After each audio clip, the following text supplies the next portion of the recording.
Corporate office में काम करने वाले लोग अपनी थकावट दूर करने के लिए एक कप चाय लेना पसंद करते हैं।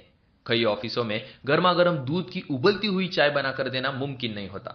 तो ऐसे में ऑफिसों में टी बैग वाली मशीन रख दी जाती है और अब तो उनके भी कई तरह के फ्लेवर्स मिलने लगे हैं।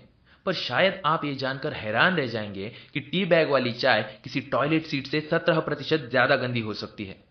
हाल ही में इनिशियल वॉशरूम हाइजीन इस ब्रिटिश संस्था की रिपोर्ट के अनुसार यह बात साबित हो चुकी है।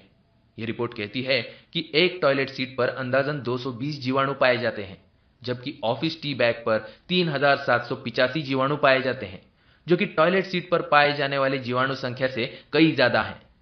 इस लिस्ट में और भी कई चीजों को शामिल किया गया है, जैसे कि चाय की किटली के हैंडल पर 2483 जीवाणु, रोजाना यूज होने वाले मग के हैंडल पर 1746 जीवाणु और फ्रिज के हैंडल पर 1592 जीवाणु पाए जाते हैं।